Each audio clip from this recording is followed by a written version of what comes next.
صلی اللہ علیہ وسلم. کون ہے؟ امام الانبیاء، اللہ دا محبوب ہے، اللہ کے پیارے محبوب ہے محمد مصطفیٰ. مانگ رہے ہیں رب سے.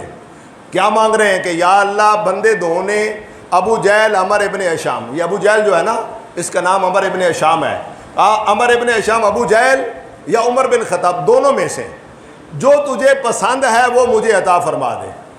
اب مجھے حدیث پڑھ کر یہ سمجھ آتی ہے کہ جامع ترمذی دیگر کتب کے اندر ہے کہ سرکار دو عالم صلی اللہ علیہ وسلم سے رب نے پوچھا ہوگا کہ محبوب نام دو پیش کیے ہیں، ابو جہل عمر ابن ہشام یا عمر بن خطاب.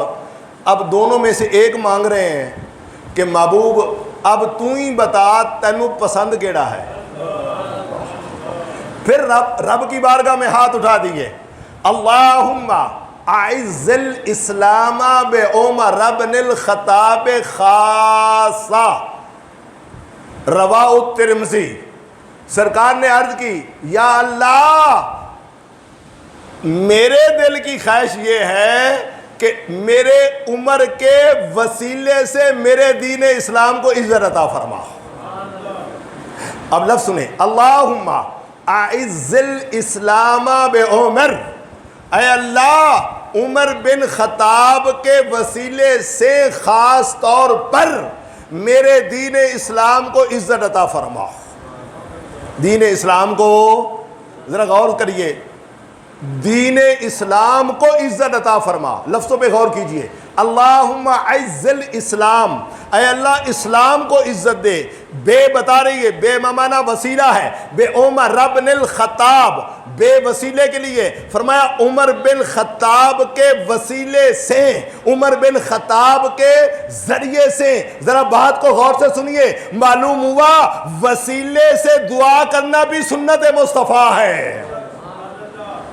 کہ مصطفیٰ فرما رہے مولا عمر بن خطاب کے وسیلے سے دین اسلام کو عزت عطا فرما. اب ذرا ایک منٹ کے لیے رک کر میری بات کو سنیے غور سے. مجھے عزت ملی، میں ممبر پر بیٹھا ہوں، مجھے عزت ملی تو اسلام کے وسیلے سے ملی. شک ہے کوئی؟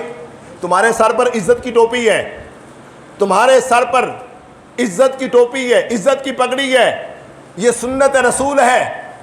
سن، تجھے عزت ملی اسلام کے وسیلے سے. جب بندہ فوت ہو گیا خوشبو والے صابن سے نلاؤ، پاک صاف سفید لباس لو، خوشبو لگاؤ، پھول ڈالو، کندھوں پہ اٹھاؤ، جنازہ پڑھو، عزت سے دفناؤ.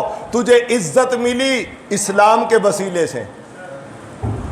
پھر دوبارہ روک کے دو، مسلمان کے گھر میں بچہ پیدا ہوا، اب چند منٹ زندہ رہا، لیڈی ڈاکٹر نے کہا سانس لیا، رویا ہے. اللہ کی عزت کی قسم، تیرے میرے گھر میں کسی مسلمان کے گھر میں بچہ پیدا ہوا، چند منٹ سانس لیا، چند منٹ سانس لیا، ڈاکٹر نے گواہی دی، حکم ہے اس بچے کو غسل بھی دو، کفن بھی دو، جنازہ بھی پڑھو. میری بات سن، تیرے میرے گھر میں مسلمان کے گھر میں بچہ پیدا ہوا، اسلام نے عزت دی، اسلام نے عزت دی. معلوم ہوا ہمیں عزت ملی ہے اسلام کے صدقے. عمر وہ ہے جس نے اسلام کو عزت عطا فرمائی ہے. اور قیامت تک حضور کی امت میں کچھ ایسے ہوں گے جن کے وسیلے سے اسلام کو عزت ملے گی. ہمیں عزت ملی اسلام کے وسیلے سے. عمر وہ ہے جس کے وسیلے سے اسلام کو عزت ملی ہے. اور حضور مانگ رہے ہیں. اور بعض لوگ یہ نادانی کا مظاہرہ کرتے ہیں. وہ میری بات غور سے سنیں. کتابوں کے اندر ان کے نعرے، اشتہاروں کے اندر ان کے نعرے، اور فلیکسوں کے اندر ان کے نعرے. میں حیران ہوتا ہوں، بڑے بڑے بنگلوں پر نعرے. وہ کیا ہے؟ علی کے ہوتے ہمیں کسی کی ضرورت نہیں ہے، بس علی کافی ہیں. میں کہتا ہوں ہوش کے ناخن لے. مصطفیٰ کے پاس علی تلوار لے کر پیچھے کھڑے ہیں، امیر حمزہ تلوار لے کر کھڑے ہیں. علی کے ہوتے ہوئے، امیر حمزہ کے ہوتے ہوئے حضور فرما رہے ہیں یا اللہ جب تک عمر محمد کی پارٹی میں شامل نہ ہو گل بن دی. اور پھر گل کیویں کی تھی؟ خدا دی قسم جے 1.25 لاکھ صحابہ میں سے کسی کے لیے حضور نے لفظوں میں دعا نہیں کی. کہ یا اللہ ابو بکر کے وسیلے سے اسلام کو عزت عطا فرما. بڑی شان ہے. حضور نے دعا نہیں فرمایا اے اللہ علی کے وسیلے سے اسلام کو عزت عطا فرما, عثمان کے وسیلے سے عزت عطا فرما. کل کتب حدیث میں کنگال چکا, ورگردانی کر چکا, مجھے کسی حدیث میں کم و بیش 1.25 لاکھ صحابہ کے بارے میں یہ حضور کا فرمان نہیں ملا کہ میری سرکار نے فرمایا ہو فلاں صحابی کے وسیلے سے اسلام کو عزت عطا فرما. جب عمر کی باری آئی فرمایا اللہم اعز الاسلام بعمر ابن الخطاب خاصا, مولا خاص طور پر میرے عمر کے وسیلے سے میرے دین اسلام کو عزت عطا فرما. کیا مطلب؟